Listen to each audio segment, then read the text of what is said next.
Environmental, social, and governance investment is at the center of discussions during the West and Central African Investment Summit, which is a private finance investment summit. Today, we receive Mr. Atengmaba Wallis, President and Director General of Organics Cameroon PLC Limited. Good morning, sir. We are pleased to have you on our platforms today. My pleasure. Okay, entrepreneurship is a vast term, and people have different ideologies of the term. What is your own view of the term entrepreneurship? Thank you, Madam, for that insightful question. There are many definitions for entrepreneurship, and I am going to give a very practical one. As an entrepreneur, I am going to give a very practical definition of entrepreneurship. An entrepreneur is somebody who conceives. An entrepreneur is somebody who conceives a plan, who conceives an idea, develops the idea, tests the idea, then sets up a business or businesses with the aim of making profit. That is my own practical definition of entrepreneurship. Okay, thank you very much.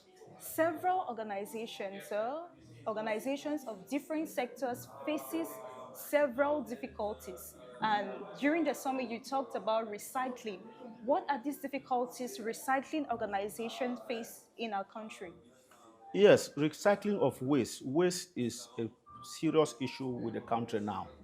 Because if you listen to the end of year message of the head of state, he didn't talk about waste management, which is a serious problem. If you look around the cities, precisely like if you see in Douala here, waste is just everywhere, polluting the environment, producing pungent smell. Everywhere is littered. Now, the primary challenge we have in this waste is we have not educated Cameroonians enough to be able to separate this waste before deposition. They don't know about waste separation before deposition. What do I mean by waste separation? It means that if you have litter, we should have, like in every waste dumping point, there should be 3 different types of waste bins. A waste bin for plastics, waste bin for market waste bin for clothes, shoes. Because without this, we face a challenge. After carrying or collecting this waste, we need to take it to the site and do separation. We separate this waste into these different categories of waste because not all waste is used to produce the same thing. Different waste matter is used to produce different articles. Now we have waste that contain nutrients. This is market waste, industrial waste that contain nutrients. You cannot mix them with plastic bottles. Now, this waste matter, we separate them into these different categories because there's a waste that is used to produce eco-friendly organic fertilizer. There is waste that is used to produce eco-friendly charcoal. We cannot use the waste that is used to produce fertilizer to produce eco-friendly charcoal. We cannot use the waste that is used to produce eco-friendly charcoal to recycle. Now you see that we must separate this waste into the different categories. Plastics we recycle. What we do in our company, we do manufacture, we do transformation, and we do recycling. And with the manufacture, that's the organic fertilizer, it has there are particular types of waste that we use for that. For the eco-friendly charcoal, it has its own types of waste, that is non-ingredient content waste. Then for the plastic and anything plastic, we take it for recycle. Now the problem with recycle is that in Cameroon, or let me say in our company, I will start by our company, we recycle, we end at the level of recycling. We have not gotten to the point of using the recycled plastic to produce other things like carpet, like flower pots, flower jars, and so on and so forth. Because we are engaged in other different productions. Now, not all waste is recycled. There's a difference between recycle and transformation. Yes, there's a difference between what is recycled is just plastics. The other ones, like market waste, industrial waste, they are not recycled, they are transformed. They are transformed. So when we talk of recycle, we are talking of plastic, transforming plastic, transforming plastic, waste plastic, so that it can be reusable. You can use it to reproduce other things rather than dumping it. So these are the challenges we have. The problem of collecting and separating.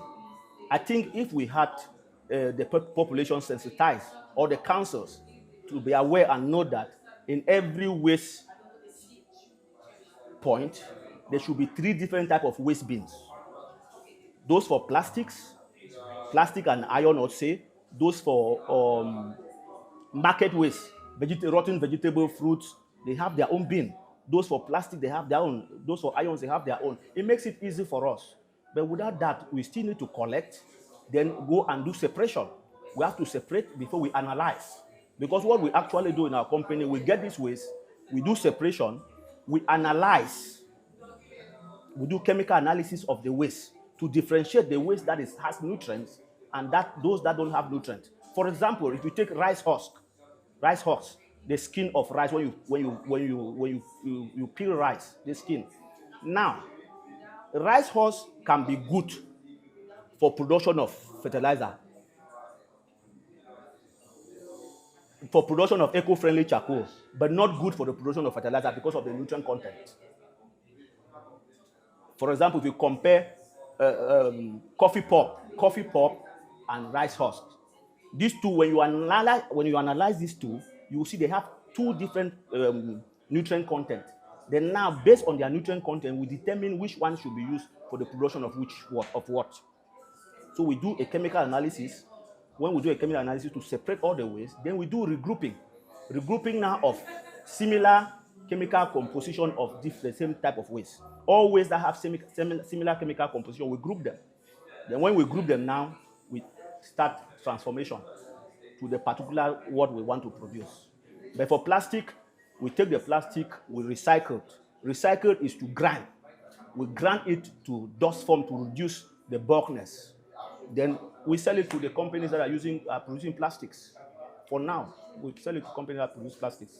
Director, you made mention of eco-friendly charcoal. In concrete terms, sir, what can you explain, or how can you define this eco-friendly charcoal for the people who do not have an idea what it really means? Okay, eco-friendly charcoal is charcoal produced from waste matter, like coffee pulp, rice husk, vegetables, all these vegetables in the market, rotten vegetables from market waste. Now, we call it eco-friendly because it produces less than 1% of carbon dioxide emission compared to the wood charcoal. Now, the importance of this eco charcoal is that it discourages people from deforestation, burning down of trees and forests to produce coal. Now, our eco-friendly charcoal is a modern charcoal. It's a well-modern charcoal that has gone several years of research and formulation by myself. And what we do is we try to bring a charcoal that is cost-effective, is cheaper than the wood charcoal, it burns longer. It burns longer than the wood charcoal and produces just a little amount of 1% carbon dioxide emission. So with these advantages, it discourages deforestation. It discourages people from cutting down of trees and burning forests to produce coal, because we are giving them now a more eco-friendly charcoal that is friendly to the environment, that does not pollute the environment at a cheaper rate than wood charcoal.